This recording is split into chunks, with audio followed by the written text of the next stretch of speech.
खबर शामिल करते हैं फैसलाबाद की तहसील तांदलावाला के नवाई इलाका मौजा झामरा में अब्बास वालिद नूर कौम फोड़ मौजा झामरा का रहायशी है।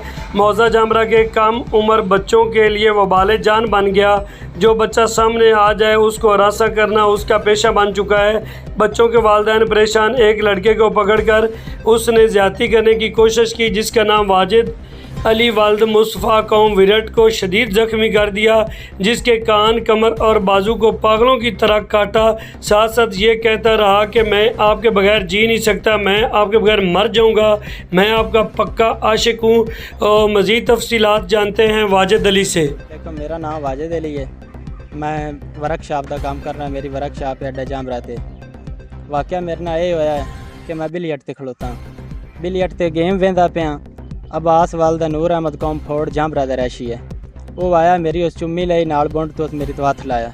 मैं उन्होंने अगू धक्का दिता। मैं उन्होंने आख्या कि मैं छोए रहा, तू मैनू हिलांदा पिया। उस अगू मेरे चाट मारी, मैं भी चाट उन्होंने मारी है तो बंदियां ने छुड़ा लिया। असी घरों घर चले गए। उस तो बाद मैं तकरीबन रात 9 बजे मैं अपनी दुकान पर जाता पिया, सीमेंट दुकान पर। तो उन्हें मैनू इट मारी, मगरों मैनू पता ही नहीं लगा। मैं जाता पिया तो मैनू पिछू इट वगी है। मैं उत्थे डिग पिया तो पिछू मेरे कन तो चक मार लिया, नालू टुकड़ा ही मेरे कन का लाया गया। उस तो बाद वो मैनू गर्दन ते उस होर चक मारे ने, मेरे बाजू ते चक मारे ने, मेरे मूँह ते चक मारे ने। चुमियाँ लेंदा रहा, मैनू आंदा मेरे नाल इन चल, नहीं तो मैं तेरे नाल होर भी बड़ा कुछ कर सा। मैं नहीं गया तो लिहाजा मैनू इंसाफ मिलिया जाए। मेरे नाल बड़ी ज़्यादती हुई है, मैनू इंसाफ मिलिया जाए।